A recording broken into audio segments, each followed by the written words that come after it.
السلام عليكم ورحمة الله وبركاته. بسم الله الرحمن الرحيم. الحمد لله رب العالمين. اللهم صل وسلم وبارك على رسولك وحبيبك سيدنا محمد وعلى آله وأصحابه سيدنا ومولانا محمد. സ്വന്തം ആവശ്യത്തേക്കാൾ മറ്റുള്ളവരുടെ ആവശ്യത്തെ പരിഗണിച്ച് അത് നിറവേറ്റി കൊടുക്കുക എന്നുള്ളത് ഉത്തമമായ സ്വഭാവമായി നമ്മെ പഠിപ്പിക്കപ്പെട്ടിട്ടുണ്ട്. വിശാലമായ മനസ്സുള്ള ആളുകൾക്കല്ലാതെ അത്തരം കാര്യങ്ങൾ നിർവഹിക്കുക എന്നുള്ളത് സാധ്യമല്ലല്ലോ. കാരണം സ്വന്തം മക്കളെ അല്ലെങ്കിൽ സ്വന്തത്തെ തന്നെ പട്ടിണിയിട്ട് സ്വന്തം ആവശ്യങ്ങൾ ധാരാളം ഉണ്ടായിട്ടും അതിനേക്കാളൊക്കെ മറ്റുള്ളവരുടെ ആവശ്യങ്ങളെ പരിഗണിച്ച് അവരെ സഹായിക്കാനും അവർക്ക് വേണ്ട കാര്യങ്ങളൊക്കെ ചെയ്തു കൊടുക്കുക എന്നുള്ളത് അതിന് മാത്രം ഈമാനും അതിന് മാത്രം വിശാലമായ മനസ്സുമുള്ളവർക്ക് മാത്രം സാധിക്കുന്ന ഒന്നാണെന്ന് പറയേണ്ടതില്ലല്ലോ.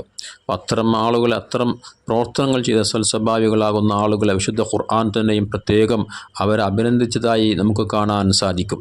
ഹബീബായ മുത്തുനബി സ്വല്ലല്ലാഹു അലൈഹി വസല്ലമ തങ്ങളടുക്കൽ ഒരു പാവപ്പെട്ട ദരിദ്രനായ ആൾ വന്നുകൊണ്ട് വിശപ്പും പ്രയാസവും പറയുന്നു. മുത്തുനബി സ്വല്ലല്ലാഹു അലൈഹി വസല്ലമ തങ്ങളുടെ ഭാര്യമാരോട് ഇദ്ദേഹത്തിൻ്റെ വിശപ്പടക്കാൻ എന്തെങ്കിലും വീട്ടിലുണ്ടോ എന്ന് അന്വേഷിക്കുമ്പോൾ അവിടെ വീട്ടിലൊന്നും ആ വിരുന്നുകാരനെ സൽക്കരിക്കാൻ പറ്റിയ ഭക്ഷണമില്ലായിരുന്നു.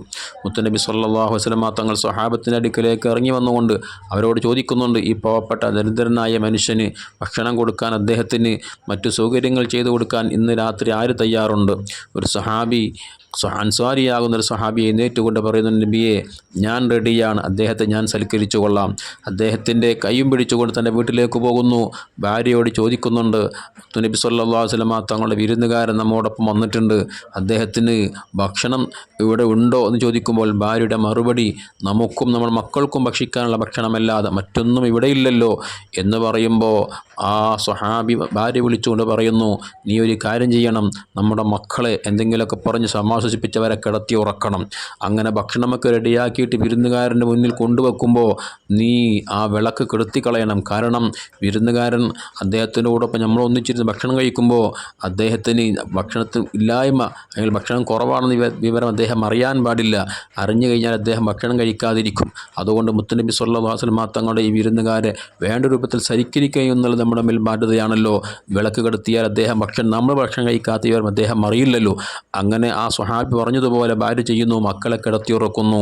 ഇവരും ആ വിളക്ക് കെടുത്തിയിട്ട് അദ്ദേഹത്തിൻ്റെ കൂടെ ഭക്ഷണം കഴിക്കുന്നത് പോലെ അഭിനയിക്കുന്നു. അദ്ദേഹത്തിന് വയറു നിറച്ച് ഭക്ഷണം കൊടുത്ത് അദ്ദേഹത്തെ സന്തോഷിപ്പിക്കുന്നു. പിറ്റേ ദിവസം രാവിലെ മുത്തുനബി സ്വല്ലല്ലാഹു അലൈഹി വസല്ലം തങ്ങളുടെ അടുക്കലേക്ക് പോയി വിഷയം പറഞ്ഞപ്പോൾ ഹബീബായ മുത്തുനബി സ്വല്ലല്ലാഹു അലൈഹി വസല്ലം തങ്ങൾ പറഞ്ഞുണ്ട്, നിങ്ങൾ ഇന്നലെ രാത്രി ചെയ്ത ഈ കാര്യം കണ്ടുകൊണ്ട് അള്ളാഹു തന്നെ വലിയ അത്ഭുതപ്പെട്ടിട്ടുണ്ട്. വിശുദ്ധ ഖുർആനിലെ ആയത്തിറക്കിയിരിക്കുന്നു. സൂറത്തുൽ ഹശ്റിലൂടെ അള്ളാഹു തആല പറയുന്നുണ്ട്, വയുസിറൂന അലാ അൻഫുസിഹിം വലൗ കാന ബിഹിം ഖസാസ. അവർക്ക് കടുത്ത ദാരിദ്ര്യമുണ്ടായിട്ട് പോലും അവർ സ്വന്തം ശരീരത്തേക്കാൾ മറ്റുള്ളവരെ പരിഗണിക്കുന്നവരാണവർ എന്ന നിലക്ക് ഇവരെ പ്രശംസിച്ച് പറഞ്ഞതായി വിശുദ്ധ ഖുർആനിൽ നമുക്ക് കാണാൻ കഴിയും. ഇത്തരമൊരു വിശാലമായ മനസ്സ് അതുണ്ടാവുക എന്നുള്ളത് ഏറ്റവും വലിയൊരു സൗഭാഗ്യമാണ്. കാരുണ്യവാനായ റബ്ബ് നമുക്കൊക്കെ വിശാലമായ മനസ്സും ഇത്തരം സൽക്കർമ്മങ്ങൾ റബ്ബിൻ്റെ പൊരുത്തം മാത്രം ആഗ്രഹിച്ചുകൊണ്ട് ചെയ്യാനുള്ള തൗഫീഖും അതുവഴി അള്ളാഹുവിൻ്റെ പൊരുത്തം സമ്പാദിച്ച് സ്വർഗ്ഗത്തിലെത്താനുള്ള വലിയ ഭാഗ്യവും അള്ളാഹു നമുക്കൊക്കെ തരട്ടെ. ആമീൻ. അസ്സലാമു അലൈക്കും വറഹ്മത്തുള്ളാഹി വബറകാതുഹു.